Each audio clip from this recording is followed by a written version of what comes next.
Hello dear students, welcome to one more lecture of practice paper solution for class 12th। ये class 12th का first practice paper का solution हमारा चल रहा है। सेक्शन नंबर ए मैंने ऑलरेडी अपलोड कर दिया था। आज हम सॉल्व करेंगे सेक्शन नंबर बी। ठीक है, थोड़ा जूम कर लेते हैं और कोई भी आपको डाउट है, कोई भी क्वेरी है तो आप मुझे कमेंट बॉक्स में लिखें। मेरी कोशिश रहती है मैं हर कमेंट का जवाब दूं। आप लिख देते हैं कि मैम आज ही आंसर दे, तो ऐसा कई बार पॉसिबल नहीं हो पाता है कि मैं आपको जैसे चैप्टर वाइज आप बोल रहे हैं कि भाई चैप्टर वाइज आप बताएं कि किस चैप्टर में से कितना आएगा या केस स्टडी कहाँ से आएंगे, तो वो थोड़ा टाइम लगता है और भी कई बार मैं बिजी हो जाती हूँ तो मैं नहीं बता पाती हूँ। लेकिन मेरी कोशिश रहेगी कि आपकी हर क्वेरी का जवाब मैं जल्द से जल्द दे पाऊँ। तो ज़रूर आप मुझे बताया करें कोई डाउट आपको अगर है तो इस सेक्शन में आपको 2-2 नंबर के मिलने वाले हैं। कितने क्वेश्चन हो जाएंगे, 1 2 3 और 4 5 क्वेश्चंस आपके हैं। लेकिन इसमें आपको इंटरनल चॉइस मिलेगी तो 2 क्वेश्चन मैं आपको यहाँ एक्स्ट्रा कराऊंगी।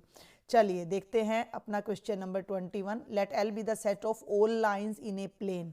भाई एक प्लेन है, अभी आपके सामने भी बोर्ड है, ये एक प्लेन है, इस पर सैकड़ों लाइंस हम ऐसे ऐसे कहीं भी ड्रॉ कर सकते हैं।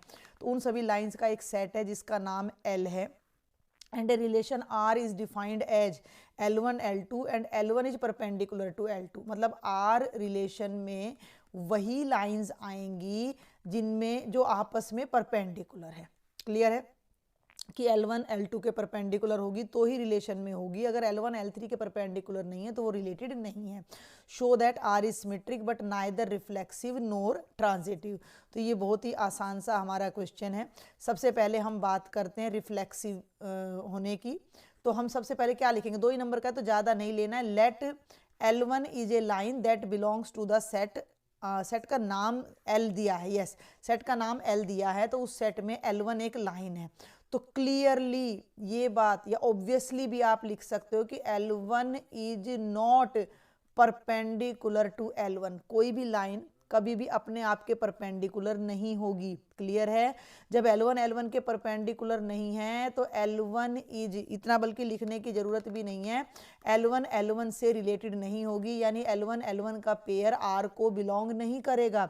और कोई भी रिलेशन रिफ्लेक्सिव तब होता है जब कोई एलिमेंट अपने आप से रिलेटेड हो। तो ये रिफ्लेक्सिव तो नहीं आ रहा, तो हम यहाँ क्लियरली लिख देंगे कि this is not a reflexive, this is not a reflexive relation. Clear हो गया। अब हम सिमेट्रिक रिलेशन की बात करते हैं। तो सिमेट्रिक तब होता है जब अगर ए बी से ऑलरेडी रिलेटेड हो, राम लक्ष्मण का भाई ऑलरेडी है और अगर लक्ष्मण भी राम का भाई है, तो आप कहोगे ये तो होगा, हाँ होगा। लेकिन अगर मैं कह दूं कि राम किसी किरण का भाई है तो क्या किरण भी राम का भाई है? नहीं है। क्या अगर उस रिलेशन को रिवर्ट कर पाए with the same elements, same elements के साथ अगर हम रिलेशन को रिवर्ट कर पाते हैं, उल्टा कर पाते हैं, तो वो सिमेट्रिक है।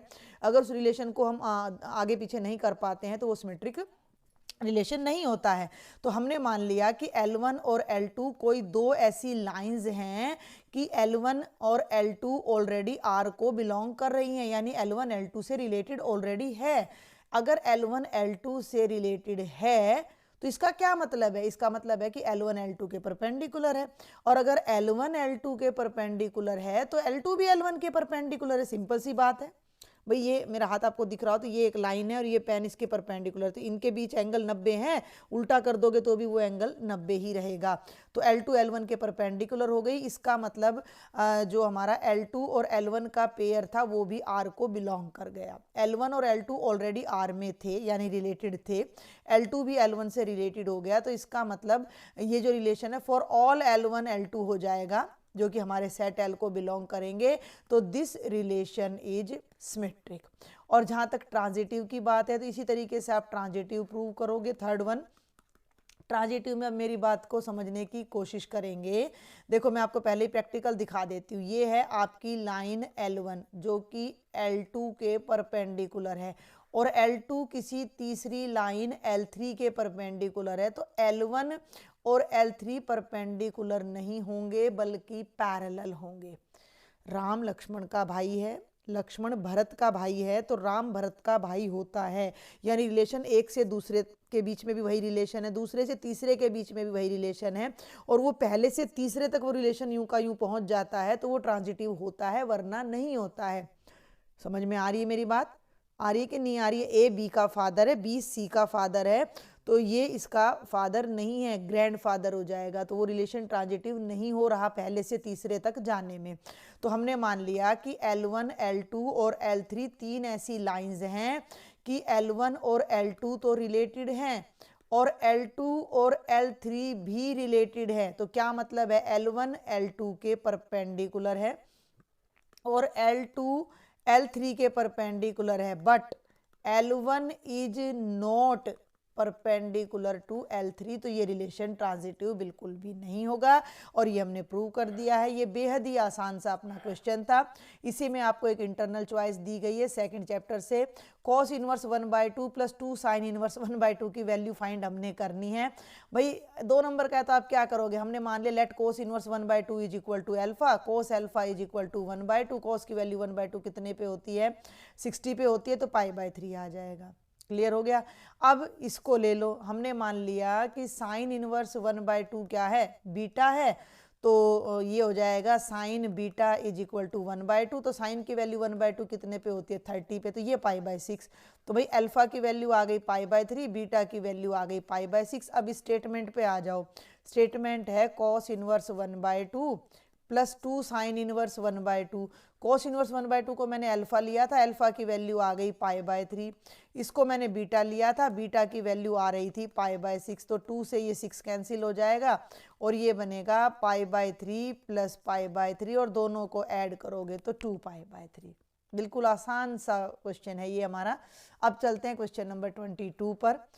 मैट्रिक्स में से आ रहा है, ये देखते हैं क्या कहता है कि find the value of ABCD from these equations. भाई बिल्कुल आसान है, दो मैट्रिसेस अगर इक्वल हैं तो उनके कॉरस्पॉन्डिंग एलिमेंट्स इक्वल होंगे, तो यहाँ से जब इन दोनों को इक्वल करोगे तो A माइनस B माइनस 1 आ रहा है, फिर इन दोनों को इक्वल करोगे तो 2A प्लस D 5 आ रहा है, फिर 2A माइनस B 0 आ रहा है, और इसको इसके इक्वल करोगे तो 3C प्लस D 13 आ रहा है। यहाँ से देखो 2A is equal to B आ गया, यानी B की वैल्यू 2A आ गई। अब इसको पकड़ो, A माइनस B माइनस 1 है, इसमें B की जगह 2A रख दो, तो A माइनस 2A माइनस 1 आ गया, माइनस A माइनस 1 आ गया, तो A की वैल्यू 1 आ गई।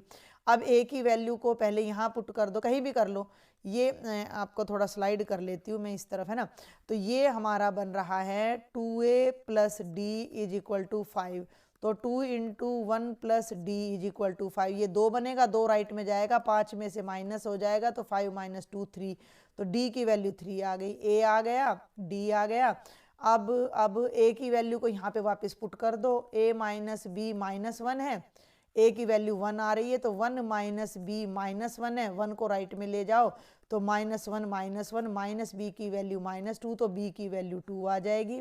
और अब रह गया अपना सी, तो यहाँ पे पुट कर दो कि भाई ये क्या है बेटा 3C। बहुत आसान सा क्वेश्चन है, ये तो बहुत ही ज़्यादा आसान है। तो डी की वैल्यू आ रही है 3, तो ये हो जाएगा 3C plus 3 is equal to 13, 3 right में जाएगा, तो 3C इज इक्वल टू 10, तो C की वैल्यू आ जाएगी 10/3। चारों वैल्यूज़ को एक बार कंबाइन करके आंसर के लास्ट में लिख देना। अब मैं स्क्रीन को यहाँ क्लियर करूँगी, वैसे क्लियर करने की ज़रूरत नहीं क्योंकि नेक्स्ट क्वेश्चन में अगले पेज पर ही आपको समझा पाऊँगी। तो ये देखो, अब है क्वेश्चन नंबर 23, ये हिंदी में है, तो आगे चलते हैं। Find the value of k so that the function is continuous at indicated point. तो थोड़ा सा जूम करेंगे, आपको एक फंक्शन दे रखा है जो गिवन पॉइंट पर कॉन्टिन्यूअस है, तो ये तो फंक्शन है। ऐसा क्वेश्चन 1 मार्क में था, वहाँ मैंने कहा था डायरेक्ट वैल्यू पुट कर दो, यहाँ नहीं करेंगे। 5 पे अगर ये फंक्शन कॉन्टिन्यूअस है तो k की वैल्यू निकालनी है। अब आप निकालोगे लेफ्ट हैंड लिमिट एट 5, तो आप लोगे limit x tends to 5 minus fx, तो ये हो जाएगी limit x tends to 5 minus का मतलब 5 से लेस, तो आप इस फंक्शन को लोगे kx प्लस 1। इसको सॉल्व करने के लिए हम क्या करते हैं, हम x को पुट कर लेंगे 5 माइनस h, लेफ्ट लिमिट है, as x tends to 5 minus h tends to 0। जिन बच्चों को ये चीज़ें नहीं आ रही है, मैंने कॉन्टिन्यूटी का चैप्टर बहुत डिटेल में चैनल पर करवा रखा, वहाँ जाओ और देखो कि ये क्या चल रहा है, कैसे लिमिट हम चेंज कर रहे हैं, ठीक है, क्योंकि अब तो हमारा फाइनल प्रैक्टिस चल रही है। तो ये वाली जो लिमिट थी, limit x tends to 5 minus kx plus 1, ये किस में बदल जाएगी, ये बदल जाएगी x की जगह h आ जाएगा, h टेंड्स टू 0, और kx है ना, तो ये बन जाएगा k के ब्रैकेट में, थोड़ा और इधर ले लो, k के ब्रैकेट में ये आ जाएगा 5 माइनस एच प्लस 1। अब मैं यहाँ h की जगह 0 रख दूंगी, तो ये मेरा बनेगा k इंटू 5 माइनस 0 प्लस 1 और ये बन जाएगा 5k प्लस 1। ये आ गई मेरी लेफ्ट हैंड लिमिट। अब मुझे निकालनी है राइट हैंड लिमिट। जब भी कोई फंक्शन कॉन्टिन्यूस होता है तो left hand limit, right hand limit and values equal होती हैं। तो यहाँ मैं ले लेती हूँ राइट हैंड लिमिट। ये हो जाएगी बेटा limit x tends to 5 plus, और ये वाला फंक्शन हम यहाँ रख देंगे 3x माइनस 5। क्लियर।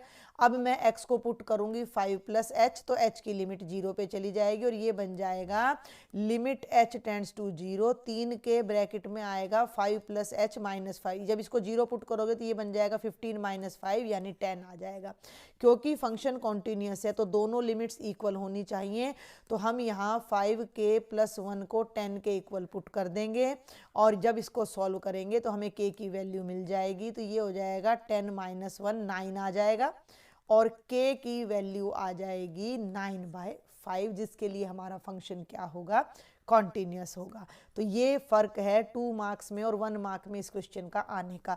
अगर यही क्वेश्चन 1 मार्क में आता तो मैंने सीधा यहाँ 5 पुट कर देना था और ये बनता 5k प्लस 1 और 5 ही नीचे पुट कर देना था 15 माइनस 5, आंसर वही आना था।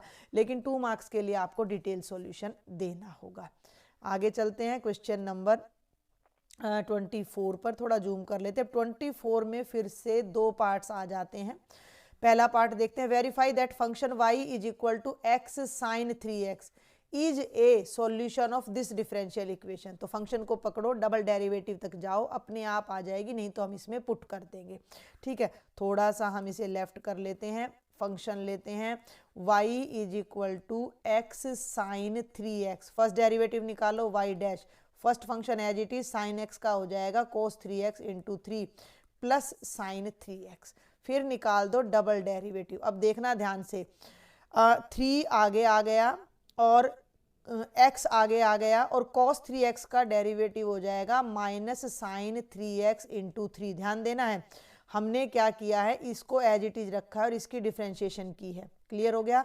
अब मैं 3 cos 3x को एज इट इज रखूंगी और x की डिफ्रेंशिएशन करूंगी जो कि 1 आएगी, और फिर साइन 3x की डिफ्रेंशिएशन करूंगी जो कि cos 3x इंटू 3 आएगी। इन दोनों को जब आप ऐड करोगे, समझ में आया या नहीं आया भाई, इसको ये first function as it is, second की differentiation, second as it is first की, 3 को दोनों के साथ लगा दिया और इसको कर दिया। तो ये बन गया y डबल डैश 3 3 जा 9 माइनस 9 x साइन 3x, और इन दोनों को जोड़ोगे तो ये बन गया 6 cos 3x। इसको ध्यान से देखो तो ये y है, तो ये बन जाएगा y double dash is equal to minus 9y plus 6 cos 3x। Left में ले जाओ, y double dash plus 9y minus 6 cos 3x is equal to 0, और यही डिफरेंशियल इक्वेशन हमें यहाँ पर दी गई है। आप देख सकते हो कि दोनों आपके सामने है, स्क्रीन पर देख लीजिए कि दोनों ही डिफरेंशियल इक्वेशन हमारी सेम है। तो अब हमारा ये फंक्शन इसका सॉल्यूशन हो जाता है। और अब देखते हैं इसी का और पार्ट जो कि बहुत ही आसान है, जल्दी से देखेंगे, बेहद आसान क्वेश्चन है। Find the general solution of differential dy by dx is equal to 1 plus Y square by 1 plus X square. ये सेक्शन तो कंपैरेटिवली बहुत ही इजी है आपका। This is equal to 1 plus Y square by 1 plus X square. क्या करते हैं, variable separable है, 1 प्लस वाई स्क्वेयर को इधर ले आओ, 1 by 1 plus Y square D Y, D X को राइट में ले जाओ, 1 by 1 plus X square D X, दोनों तरफ इंटीग्रेट कर दो। बिल्कुल आसान है। Tangent inverse y is equal to tangent inverse x plus C and we are done. और अब जल्दी से इसका लास्ट क्वेश्चन देखते हैं। 2 balls are drawn at random with replacement, यानी एक बॉल निकाली वापस रख दी, फिर एक बॉल निकाली वापस रख दी, from a box containing 10 black and 8 red balls, find the probability that both are red. तो बिल्कुल आसान सा क्वेश्चन है, पहली भी रेड है दूसरी भी रेड है, बॉल वापस रखी जा रही है, तो इंडिपेंडेंट इवेंट हो गया। इंडिपेंडेंट इवेंट हो गया तो PR1 R2 हो जाएगा, probability of R1 into probability of R2। पहली रेड बॉल की प्रोबेबिलिटी भी 8/10 होगी और दूसरी भी 8/10 होगी। 2 4 जा 2 5 जा 2 4 जा 2 5 जा 16/25 आपका आंसर आ जाएगा। थोड़ा आप लिखना चाहो तो इसमें लिख सकते हो कि let R1 be the event of getting first red ball, R2 is the event of getting second red ball because the events are independent. बस यहाँ पर ये छोटी सी बात आपने लिखनी है, because the events are independent, तो ये प्रोबेबिलिटी आ जाएगी। तो छोटा सा आपका सेक्शन नंबर बी था जो मैंने जल्दी से करा दिया है। Section number C next video में लेंगे। लेक्चर में कोई भी दिक्कत आती है तो मुझे कमेंट बॉक्स में ज़रूर लिखें। Thank you.